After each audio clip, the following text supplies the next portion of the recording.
నమస్తే, welcome to political picture. రెండు పువ్వులు ప్రేమించేసుకుంటున్నాయి. ఒకరికొకరు ఐ లవ్ యూ అయితే చెప్పుకోలేదు, కానీ లవ్ మాత్రం పుట్టేసింది. ఎవరిని ప్రేమించినా గులాబీతో ప్రపోజ్ చేసే ట్రెండ్ మనది. ఇప్పుడు ఏకంగా గులాబీ పువ్వే లవ్లో పడిపోయింది. చెరువులోంచి బయటకు రాకుండానే కమలం కన్ను కొడుతోంది. కదలకుండానే ప్రేమ సంకేతాలు పంపిస్తోంది. గులాబీ తోట బాగుండాలంటే ఈ ప్రేమ తప్పదని గులాబీ తోటమాలి చెప్పకనే చెబుతున్నాడు. ఈ లవ్ చూసి పక్క రాష్ట్రంలోని లవర్ కలవరపడ్డా సర్దుకుపోతున్నాడు. కానీ ఇక్కడే ఉన్న గులాబీ అజ్ఞాత ప్రేమికుల్లో మాత్రం గుబులు రేగుతోంది. కమలానికి ఆ అజ్ఞాత ప్రేమికుడికి ఏ మాత్రం పడదు. అయినా సర్దుకుపోవాలా అనే మీమాంసలో పడిపోయాడు.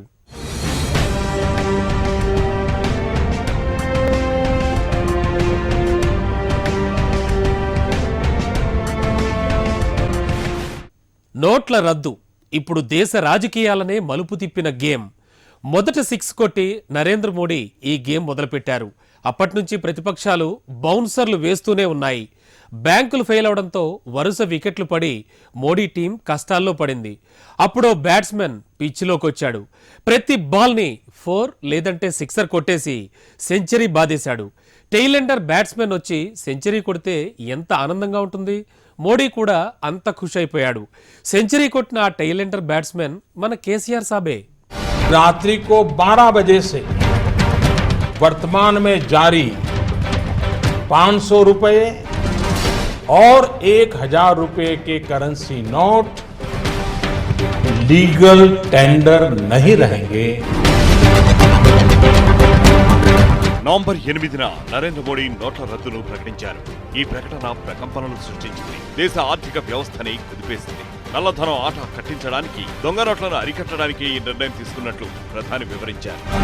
हमारे यह कदम देश में भ्रष्टाचार, काला धन एवं जाली नोट के खिलाफ हम जो लड़ाई लड़ रहे हैं। దేశంలో అత్యధికులు ఈ నిర్ణయాన్ని స్వాగతించారు.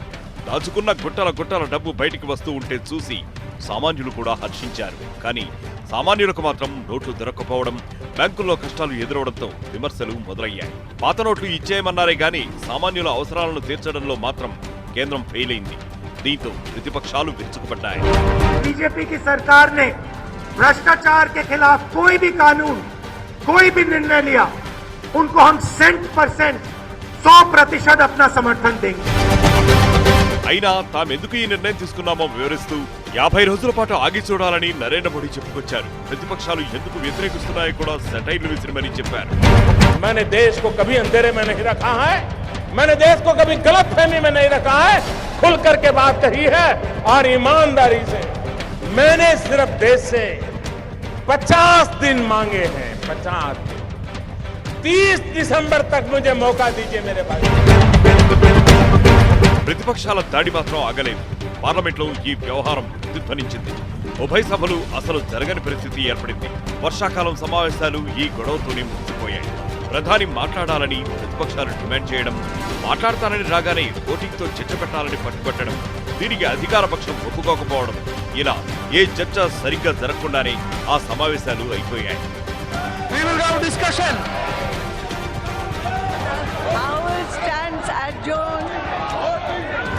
తెలుగు రాష్ట్రాలపై నోట్ల రద్దు ప్రభావం తీవ్రంగా పడింది. విభజన ఉద్యమంతో మొదలై విడిపోవడానికి ముందు, తర్వాత రియల్ ఎస్టేట్ ఆదాయంపైనే ఆధారపడ్డ ఈ రాష్ట్రాలు ఒక్కసారిగా దెబ్బతిన్నాయి. నోట్ల రద్దుతో నిలిచిపోయిన రియల్ ఎస్టేట్ రెవెన్యూ ఆదాయానికి గండి కొట్టింది. దీంతో ప్రణాళికలే తలకిందులయ్యే పరిస్థితి వచ్చింది.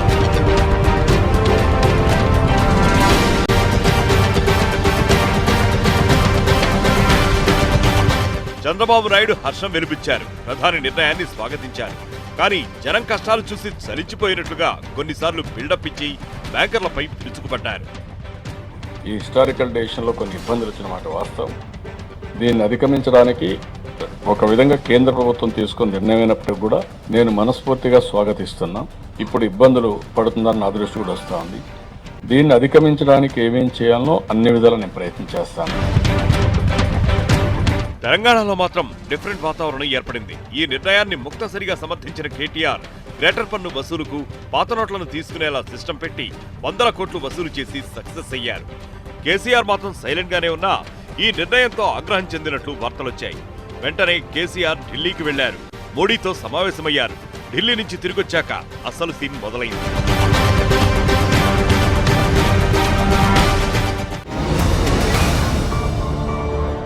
ఎంత కాంప్లికేటెడ్ విషయమైనా ఆయన మాత్రం క్యాడ్బరీ చాక్లెట్లా తీయగా చెప్పేస్తాడు. చెప్పదలుచుకున్నది సూటిగా చెప్పడంలో ఆయన ఎక్స్పర్ట్. అవతలివాడి గుండెలోకి దూసుకుపోయేలా తన భాషతో మెస్మరైజ్ చేసేస్తాడు. చిలక్కి చెప్పినట్లు చెప్పే ఆయన మాటలతో అవతలి వాళ్ళకి ఇక ఎలాంటి ప్రశ్నలు ఉండవు, తలూపడం తప్ప.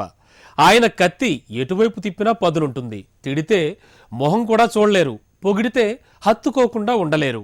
అలాంటి గులాబీ బాస్ నోట్ల రద్దుపై ఇచ్చిన స్పీచ్ అందర్నీ స్పీచ్లెస్ చేసేసింది.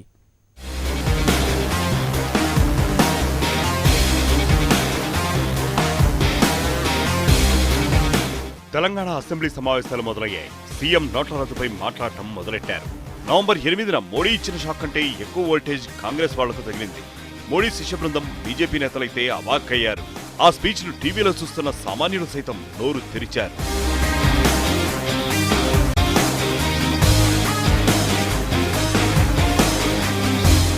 ఈ స్పీచ్ విన్నాక బీజేపీ వారికి ముందు మతిపోయింది. నోట్ల రద్దును మోడీ కూడా సమర్థించుకోలేనంత బాగా కేసీఆర్ సమర్థిస్తూ స్పీచ్ ఇచ్చేశారు. అసలు ఇది ఎంత గొప్ప నిర్ణయమో, దానివల్ల ఎన్ని లాభాలుంటాయో మీకేం తెలుసు అన్నట్లు వాయించి పడేశారు. ఇష్యూ ఏంటంటే అందరికీ వచ్చింది, ఇది ఏ ఒక్క వ్యక్తికో ఒకరికో వచ్చింది కాదు. కానీ దీని పర్యవసానం చాలా బాగుంటుంది. మీరు ఎక్స్పెక్ట్ చేసే కంట్రీ నేను డెలివరీ చేస్తాను ప్రధానమంత్రి గారు చెప్తున్నారు. ఈ దేశంలో మరి ప్రధానమంత్రి కంటే ఉన్నతమైన పదవి ఇంకోటి ఉండదు. మరి వారు కూడా ఎక్స్పీరియన్స్ ఉన్న వ్యక్తి. 3 టర్మ్స్ చీఫ్ మినిస్టర్గా చేసినారు, అనుభవం ఉంది. ఇలా ప్రధానమంత్రిగా బాధ్యతను చెప్తా ఉన్నారు. మేము ట్రస్ట్ చేయడం, మేము బిలీవ్ చేయడం అనడానికి అది కరెక్ట్ అయిన పద్ధతి కాదు, చూడాలి. అసలే జానారెడ్డి గారు, ఆపై మాట్లాడింది కేసీఆర్ గారు. ఇక పెద్దలు ఎలా వ్యతిరేకిస్తారు? అయినా వ్యతిరేకిస్తున్నట్లు మాట్లాడారు. కానీ అందులో వ్యతిరేకత ఎవ్వరికీ కనపడలేదు. అలా చెప్పుకొచ్చారు జానారెడ్డి. కేంద్ర ప్రభుత్వం తలపెట్టిన నగదు రహిత చేయటానికి మీరు సహకరించాలని ప్రయత్నం చేస్తున్నారో, అదేవిధంగా ఈ ఇక్కట్లను తప్పించటానికి మీరు లీడ్ తీసుకొని మళ్ళీ కేంద్ర ప్రభుత్వానికి ఈ పరిష్కారాలని అవటానికే మీరు ప్రయత్నం చేయాలి. పరిష్కారం కాకపోతే తప్పనిసరిగా ఈ కేంద్ర ప్రభుత్వాన్ని మీరు కూడా సవాల్ చేయాల్సిన అవసరం ఉంటుంది. ఇతర కాంగ్రెస్ సభ్యులు మాత్రం మండిపడ్డారు. అసలు ఆదాయమే తగ్గిపోతే రాష్ట్రాభివృద్ధి ఎలా జరుగుతుందని ప్రశ్నించారు. ఇక కమలనాథులైతే ముందు అవాకైనా తర్వాత తేరుకున్నారు. తాము మాట్లాడాల్సింది పెద్దాయన మాట్లాడేశారు, ఇక ఏం మాట్లాడాలి అనుకున్నారో ఏమో, మొత్తానికి మమ అనిపించారు. ఒక మంచి వ్యవస్థ ఈ దేశంలో రావాలన్నప్పుడు, అవినీతి రహితమైనటువంటి వ్యవస్థ ఈ దేశంలో కావాలన్నప్పుడు ఖచ్చితంగా మన రాష్ట్రంలో కూడా కొన్ని ఇబ్బందులు వస్తాయి, ప్రజలు కూడా ఇబ్బందులు వస్తాయి. ప్రజలు కూడా ఈరోజు అక్కడ అధ్యక్ష ఇంత జరుగుతున్నప్పటికీ, టీవీలలో కొన్ని రాజకీయ పార్టీలు ఇంత ప్రచారం చేస్తున్నప్పటికీ కూడా ఎక్కడ కూడా ప్రజలు ఆందోళన చేస్తలేరు అధ్యక్ష. ప్రజలు నవ్వుకుంటూ తమ బాధను ఈరోజు స్వీకరిస్తూ ఒక మంచి విధానం రావాలి, దానికి మేము సమర్థిస్తున్నామని ప్రజలు చెప్తున్నారు అధ్యక్ష. కేసీఆర్ స్పీచ్ తో ముందు షాక్ తిన్న రాజకీయ విశ్లేషకులు సైతం తమ బుర్రలకు పనిపెట్టారు. కేసీఆర్ ఎంతలా మోడీని సమర్థించుకురావడం వెనుక ఏం జరిగిందని అంచనాలు వేయడం మొదలుపెట్టారు. గులాబీ కమలం స్నేహగీతం పాడుకుంటున్నాయని అర్థం చేసుకోవాలనే దిశగా ఆలోచనలు సాగాయి.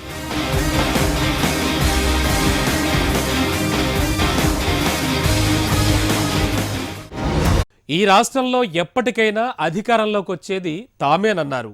టీఆర్ఎస్కి ప్రత్యామ్నాయం ఎవరో కాదని, అది తామేనని రొమ్ము విరుచుకుని మరీ చెప్పారు. గులాబీది కుటుంబ పాలనని, బంగారు తెలంగాణను కేసీఆర్ కాదు తామే సాధిస్తామని విమర్శలు కురిపించారు. మా బాస్ రూట్ మ్యాప్ గీసేశాడు, ఇక దాని ప్రకారం మా దండయాత్ర మొదలవుతుంది, కురుక్షేత్రానికి సిద్ధం కావాలంటూ అధికార పార్టీకి సవాల్ కూడా విసిరారు. ఇప్పటిదాకా ఒక లెక్క, ఇప్పటి నుంచి మరో లెక్క అన్నట్లు నోట్ల రద్దు తర్వాత ఈ లెక్కలు సవాళ్లు మారిపోయాయి. సవాళ్లు మాని సలహాలు ఇవ్వడం మొదలెట్టేశారు.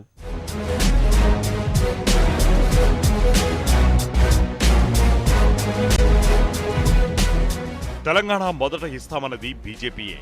తెలుగుదేశం స్నేహంతో దాన్ని పక్కన పెట్టారు. తర్వాత ఉద్యమం ఊపందుకున్నాక వీరు కూడా అందులో కలిశారు. పార్లమెంట్లో బిల్లుకు మద్దతిచ్చారు. కానీ టీడీపీతో పొత్తు చేటు తెచ్చింది. తెలంగాణలో దెబ్బతిన్నారు. అప్పటికి హైదరాబాద్లో మాత్రం గెలవగలిగారు. ఇక అప్పటి నుంచి బీజేపీని ఎలా డెవలప్ చేయాలి, తెలంగాణలో బలమైన శక్తిగా ఎలా రూపొందించాలనే దానిపై కసరత్తు మొదలెట్టారు.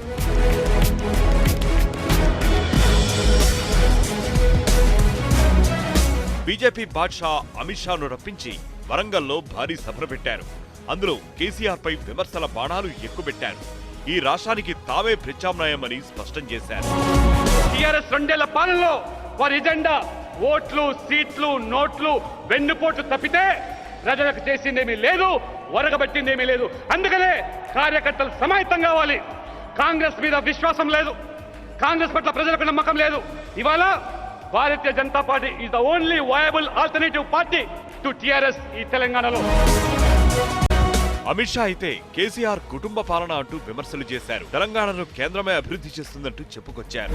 तेलंगाना मुक्ति आंदोलन के सभी शहीदों को श्रद्धांजलि दी है और संकल्प लिया है कि 2019 में तेलंगाना में भी पूर्ण बहुमत की भारतीय जनता पार्टी की सरकार बनाएंगे और तेलंगाना को देश का विकसित राज्य बनाएंगे. ఇవన్నీ ఇప్పుడు ఫ్లాష్ బ్యాక్ లో కలిసిపోవాల్సిందే. స్క్రీన్ ప్లే మారిపోయింది.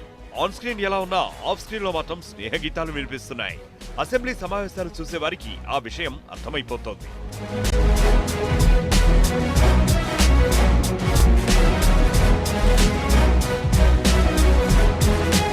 గతంలో ఏ అంశంపై చర్చ జరిగినా బీజేపీ నేతలు టీఆర్ఎస్ పై విమర్శలు చేస్తూ విరుచుకుపడ్డారు. కానీ ఇప్పుడు సీన్ మారింది.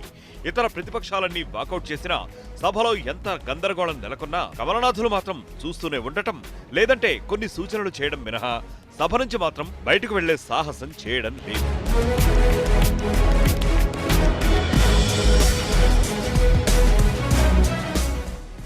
అసెంబ్లీ సమావేశాల్లో కాంగ్రెస్, టీడీపీ సభ్యులు పార్టీ ఫిరాయింపులపై చర్చించాలంటూ నిరసనకు దిగాయి, ఆందోళన చేయబోయాయి.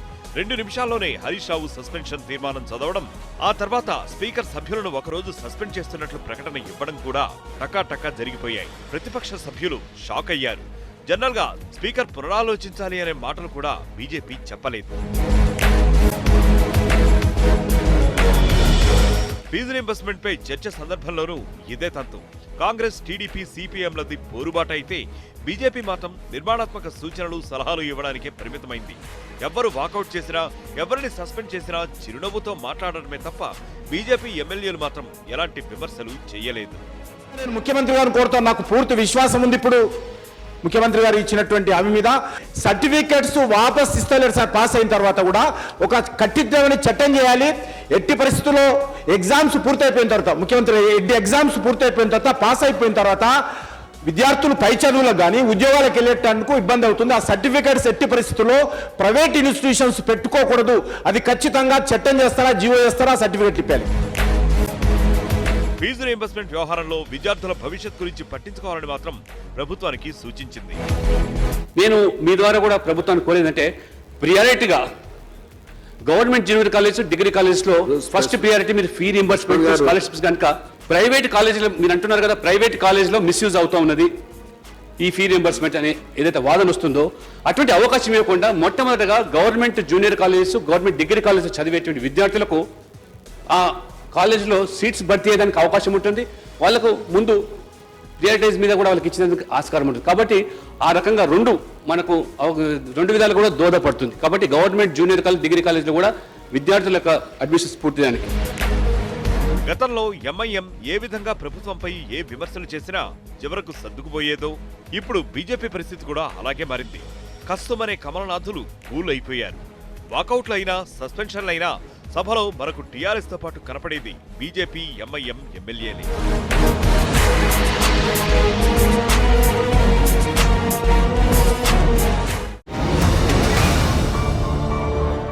కారు కమలంపై మొదట కూల్గానే ఉండేది, ఎక్కడైనా కానీ ఎన్నికల సమయంలో కాదు కదా. అందుకే అలాంటి టైంలో మాత్రం వాడి వేడి విమర్శల బాణాలను సంధించింది. నరేంద్రుడి హవా ఫుల్గా ఉన్న టైంలోనే తిట్టి పారేసింది. కానీ ఇప్పుడు సీన్ మారిపోయింది, స్క్రీన్ ప్లే మారిపోయింది. అందుకే మారిన స్క్రిప్ట్ ప్రకారం కారు ఫాలో అయిపోతోంది.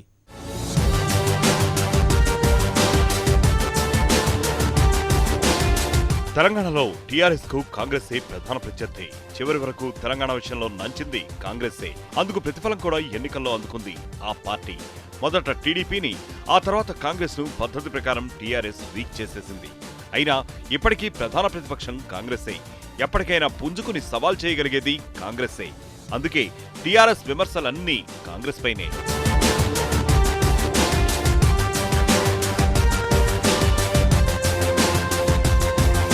అధికారంలోకి వచ్చాక జరిగిన వరంగల్ ఉప ఎన్నికలు, గ్రేటర్ ఎన్నికలు ఈ రెండింటిలోనూ బీజేపీ పోటీ చేసింది. అందుకే ఆ టైంలో బీజేపీపై బాణాలు ఎక్కుపెట్టారు గులాబీ నేతలు.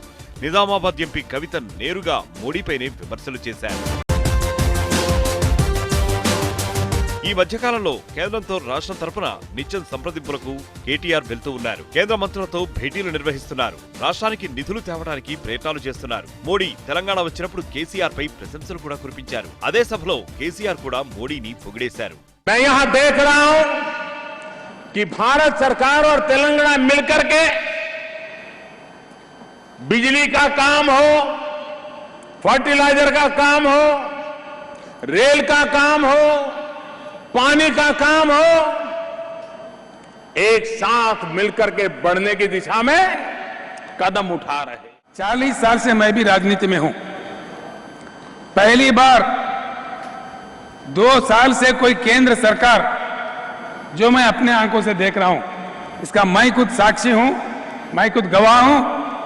100% भ्रष्टाचार रहित सरकार आज भारत में चल रहा है।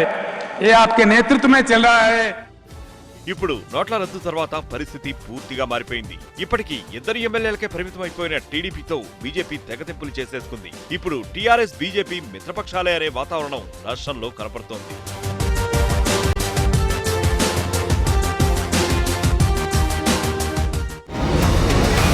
కమలం కారెక్కినా, కారు కమలం పువ్వు పెట్టుకున్నా నష్టమే ఉంది అనేవాళ్లు కూడా ఉన్నారు. కానీ మనసు కష్టపెట్టుకునేవారు ఒకళ్ళున్నారు.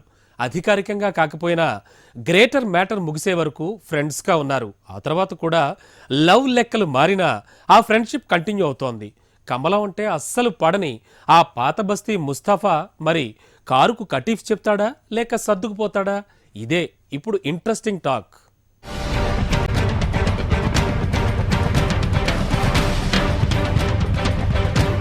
ఎంఐఎం అసెంబ్లీ ఎన్నికల ముందు నుంచే గులాబీతో స్నేహం చేస్తోంది. పైకి ఏది చెప్పకపోయినా కేసీఆర్ వ్యూహరచనలో భాగంగా మిత్రులైపోయారు.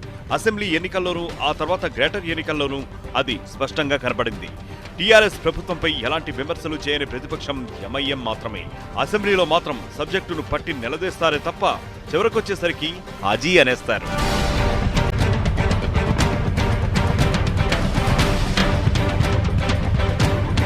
పాత బస్తీలో ఎంఐఎం వ్యవహారాలకు ఎలాంటి ఆటంకం లేకుండా టీఆర్ఎస్ ప్రభుత్వం చూసుకుంటుందని, కేసీఆర్ కు కావలసిన బలాన్ని ఎంఐఎం అందిస్తుందని ప్రతిపక్షాలు విమర్శలు కూడా చేశాయి.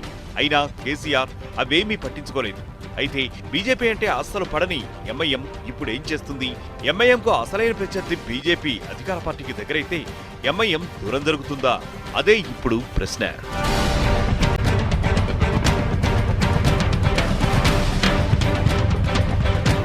ఎప్పుడు ఎవరి మీద బాణాలు విసురుతాడో తెలీదు. ఎవరిని రాజకీయాగ్నికి ఆహుతి చేస్తాడో, ఎవరిని అక్కున చేర్చుకుంటాడో ఎవ్వరూ ఊహించలేరు. ఆయన అనుకున్నది చేసుకుపోవడానికి ఈక్వేషన్లు ఎటైనా మార్చేస్తాడు. ఆవేశంతో విసిరే మాటలతో శత్రువుని ఇరిటేట్ చేసేస్తాడు. అదే శత్రువును కలుపుకోవాలంటే ఒక్క నవ్వుతో కలిపేసుకుంటారు. వ్యాసుడి భగవద్గీతను ఈయన బాగా చదివేశారో, లేక ఈయన వ్యూహాలన్నీ కలుపుకుని మనం వేరే భగవద్గీత రాసుకోవాలో తేల్చుకోవాల్సిందే.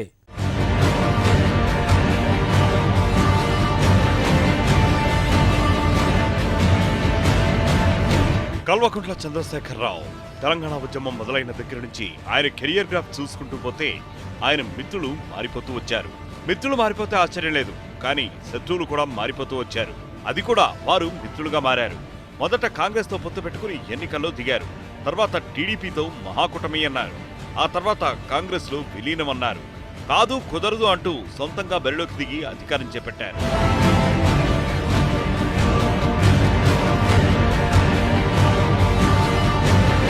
అధికారంలోకి వచ్చాక ఎవరిని మొదట వీక్ చేయాలో కూడా తెలివిగా ప్లాన్ చేశారు. అధికారంతో ఆకర్షించి టీడీపీ కాంగ్రెస్ల నేతలను లాగేశారు. దాదాపు టీడీపీ పని ఫినిష్ చేసేశారు. ఒకప్పుడు టీఆర్ఎస్ బలహీనంగా ఉన్న జిల్లాలు ఇప్పుడు బలమైన కోటలుగా మారిపోయాయి. అంతలా మాయాజాలం నడిపించారు.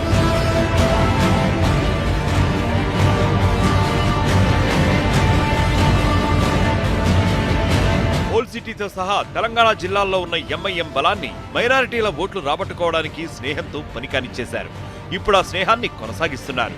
నోట్ల రద్దు పరిణామాలతో కమలనాథులతో నెయ్యం నెరవేర్చుకున్నారు.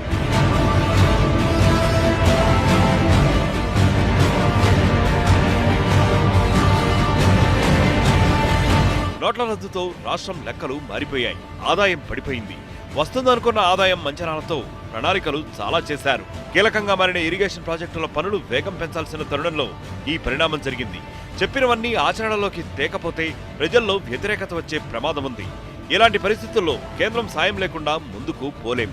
అందుకే బీజేపీతో స్నేహం చేయడమే మార్గంగా ఎంచుకున్నారు. ఇందుకు అవసరమైతే కేబినెట్లో చేరడానికి కూడా సిద్ధపడుతున్నారు. ఇప్పటికే కీలక పదవికి కూడా కవిత నామినేట్ అయ్యారు. కుదిరితే మంత్రిని కూడా చేయాలనుకుంటున్నారు. ఇదే కేసీఆర్ మనసులో రూపొందుకున్న వ్యూహంగా ప్రచారం జరుగుతోంది.